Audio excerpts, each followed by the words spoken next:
Police Gang Impact Squad. We're looking for a suspect wanted on several felony county warrants. They got information of the suspect in this area. They identified the suspect in the vehicle and attempted to stop that vehicle. They did in fact stop that vehicle, at which time they forced the vehicle, ordered the suspect out. The suspect produced a weapon and was shot by one of our officers. The suspect was taken into custody, conveyed to Mental Health Medical Center, where he currently is in stable condition. At this time, the City of East Cleveland Police Department and DCI and I have conducted an investigation into the shooting, and the Cleveland Division of Police is fully cooperating with that investigation. Thank you, guys.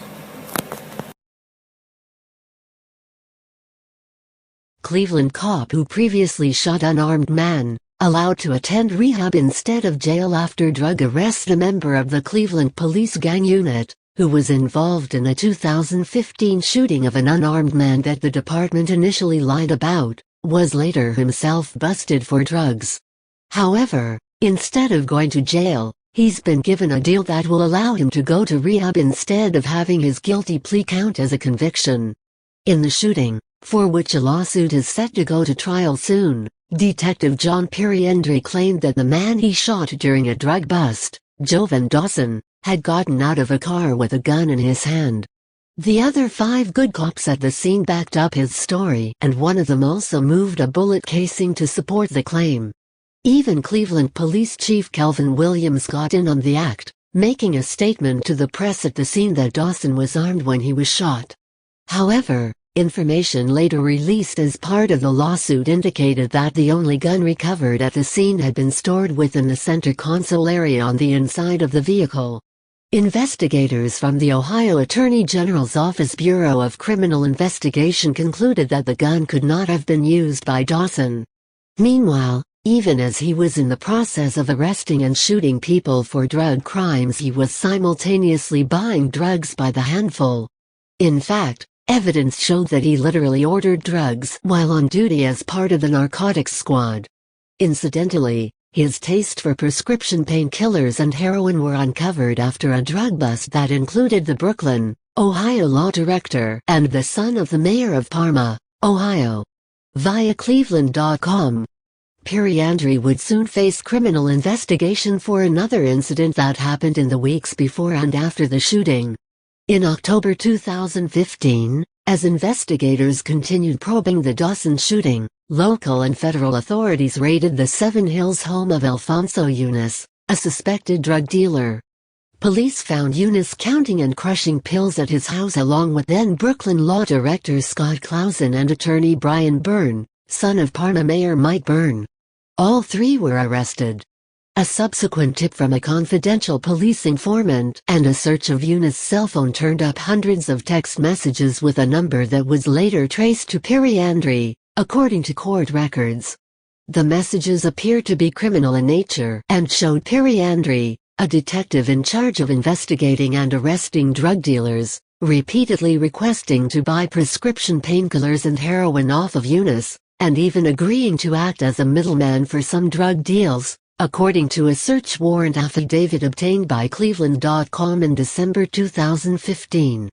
Dawson's attorney entered the affidavit as evidence in the federal lawsuit on Thursday. Messages seized from May 23, 2015 showed that Periendry ordered drugs while he working during protests in Cleveland that followed the acquittal of Cleveland police officer Michael Brello on manslaughter charges in the 2012 killing of an unarmed couple.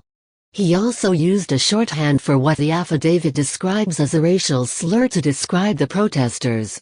Cleveland Police's Internal Affairs Unit launched an investigation and, that same month, obtained a warrant to collect a hair sample from Periendry and have it tested for drugs.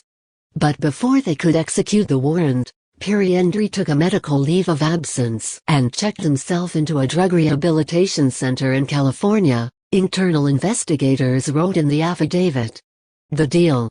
A May 13, 2016 email between from Cleveland Police Commander Brian Heffernan to Williams, the head of Internal Affairs Lieutenant Monroe Goins, and another Cleveland police officer indicated that Periendry was in talks with Assistant Cuyahoga County Prosecutor Jim Gutierrez.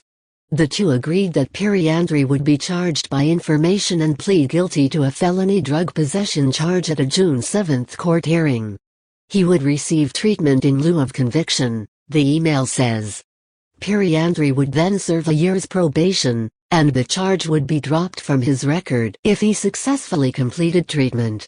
In exchange, Periandry agreed to give up his certification to be a police officer. But that court hearing never happened. Prosecutors did not charge Periandry until Thursday, more than 8 months after the original offer, according to court records. And the information was not delivered to the clerk's office until about 1:30 p.m. Monday, after reporters began asking the prosecutor's office about Periandry's case. The information, signed by Gutierrez, Periandry and Periandry's attorney, Robert Dixon, is stamped January 19. A note stuck on the outside of Periandry's file says the information was backdated to January 19.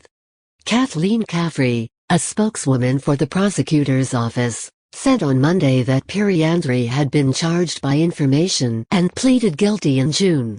After a reporter asked for a copy of the information and more information about the court hearing on Tuesday, she called to say that she had misinterpreted a conversation with Gutierrez and that no June agreement was reached. Periandry was allowed to retire from the department for medical reasons on August 9, 2016, Williams said.